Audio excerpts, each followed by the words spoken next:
Hey y'all, and welcome to Politibrawl.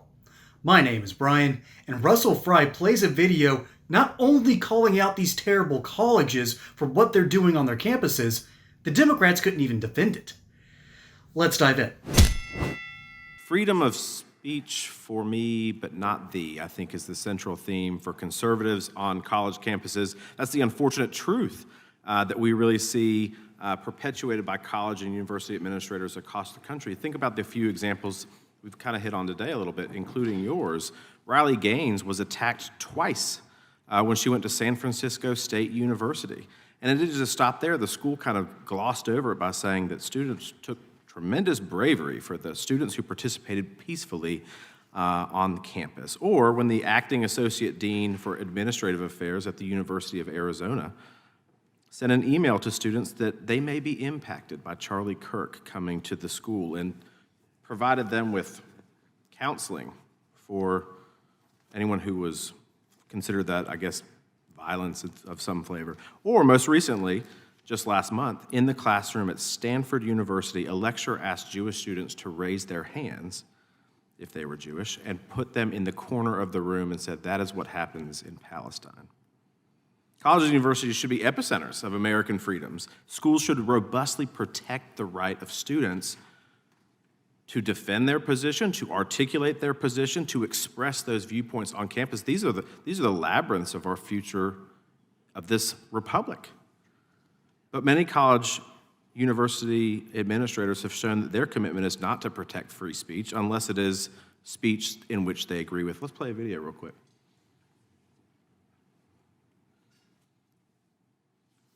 It was a terrifying night. Campus police issuing a shelter-in-place order. Colleges across America are in turmoil. He's a fascist, and Berkeley did not welcome him. College swimmer physically hit by trans rights protesters after speaking at San Francisco State University. Intimidating and bullying a Jewish kid. Pro-Palestinian protesters storm a New York college. They pound on the doors, threatening 11 Jewish students. I didn't think I was this intimidated. I believe that gentleman just threw paint on me. Yeah, no, you just support the genocide of trans kids.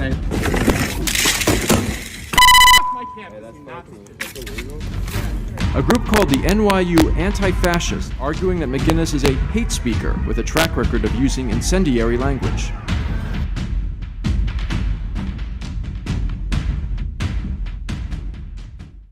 A 2022 report from the Foundation for Individual Rights in Education revealed that roughly 3 in 5 students expressed worry about damaging their reputation because someone misunderstanding what they have said or done. Roughly 1 out of 2 students reported that they feel discomfort expressing their own views on college campuses on controversial political topics. Can genuine learning transpire in such repressive academic institutions? Absolutely not, because you're just running away from the conversation. You're not engaging in dialogue. You're learning nothing. Like recently, me and a fellow YAF member had been accosted by 2 pro-Palestine people, and when we were sharing our viewpoints, and someone else who actually had a personal connection to 2 hostages started sharing our viewpoints, the 2 students just ran away. They learned nothing, got nothing out of the discussion because they can't tolerate a different point of view and can't be exposed to another side. Therefore, it's just a constant echo chamber of misinformation. Mr. Ogrijak, isn't that self-censorship basically, and that you're not allowed to participate or express your viewpoints? Isn't that concerning? Yeah, that is concerning to me. Of course, true education, true understanding, questioning your own morals can only come when everyone in the room, everyone who is in that Center for Learning is able to completely express their values, their viewpoints. If you are unable to do so, I don't understand how new ideas can form. Like I said, folks, it is indefensible of what has been happening at these college campuses over the past 10 years. And on one hand, we've always known college campuses are going to be hotbeds for, hotheads. Hotbeds for hotheads. Because that's where young people go to really first test their boundaries. And so you see right after World War I, you had your first a small round of young revolutionaries. And again, young revolutionaries is nothing new. Our American Revolution, I think the average age was in their early 20s. It was quite impressive. But after World War I, you saw some protests from younger students, and right before World War II, or at least during the 30s, you started seeing that again across Europe.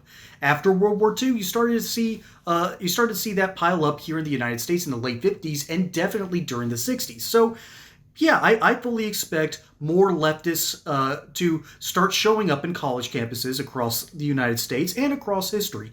After all, what's the old adage? If you're not a liberal at 20, you have no heart.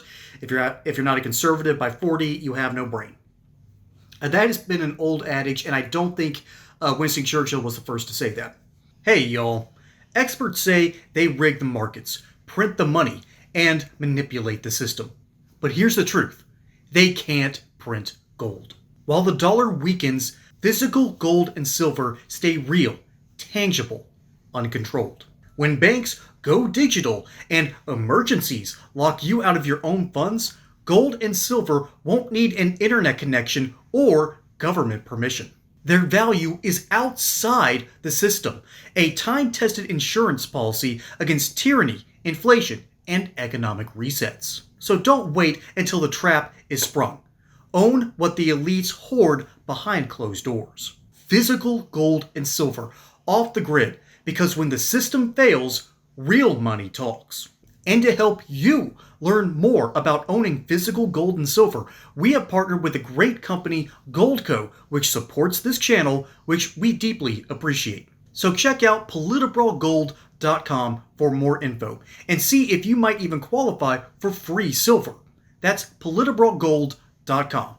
But there's been a weird trend where that's not really the case anymore. As a matter of fact, I've noticed in my own young life and in my millennial circles, I've got a ton of people who are just full Palestinian supporters and despise the state of Israel, even though they were raised evangelical Christian and went to a Christian college. A whole lot of these people, simply put, have no grounding in reality, and it's gotten to be a problem on social media, and I know it's been a problem across college campuses. Riley Gaines was herself accosted at, I believe, San Diego State, all because she had the guts to say that, hey, having a male compete against females isn't really fair. I don't think it went over too well with the students there. Mainly because they think in their minds, and I will give them props only in this, they legitimately think that they are safeguarding other people's rights, which is a noble thing to do. Except they're not safeguarding anyone's rights. All they're doing is accosting other people, making a fool of themselves, and refusing to see the fact that maybe, just maybe, you're wrong.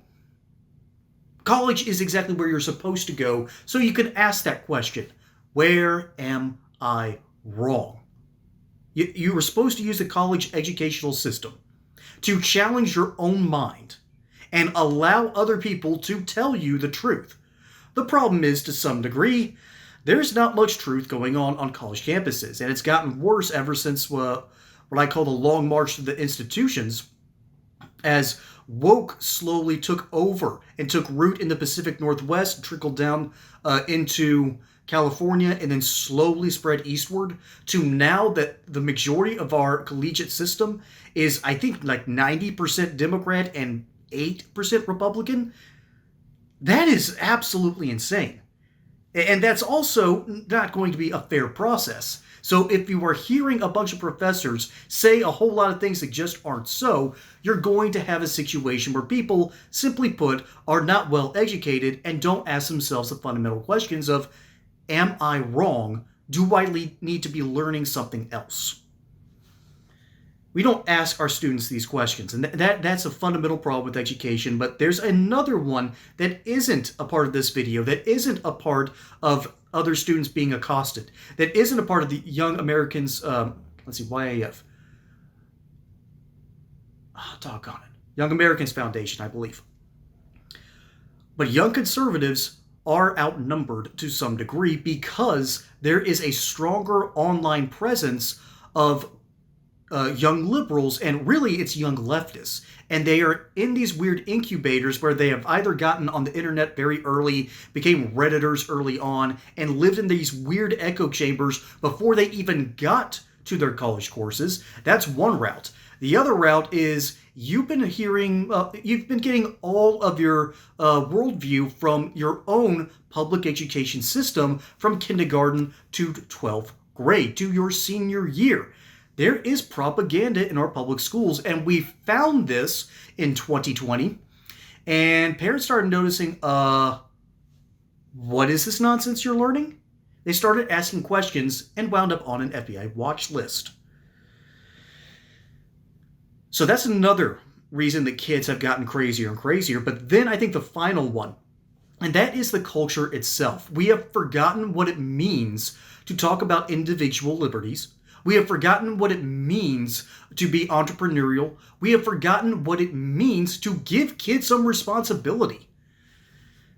I can honestly look back in my life and go, man, I wish mom and dad had let me play outside a little bit more. Because when I started getting older and older, they said, focus on your studies. Well, I went inside and watched Glenn Beck and then did my homework.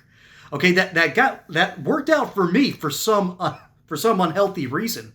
But it's not a healthy idea for the majority of American students. So our education system incubates this. The internet has made everything worse.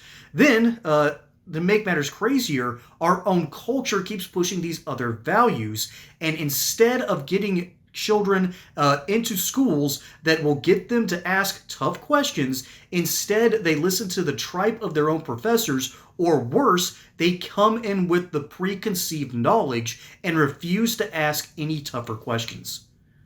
So yeah, Russell Fry is just bringing up a simple video that proves one obvious point.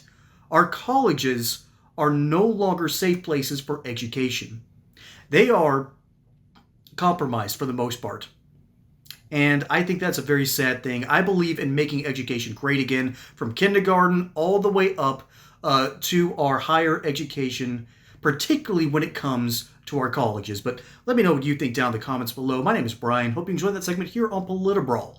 Don't forget to like and subscribe. Catch you on the next one. Until then, y'all have a good one.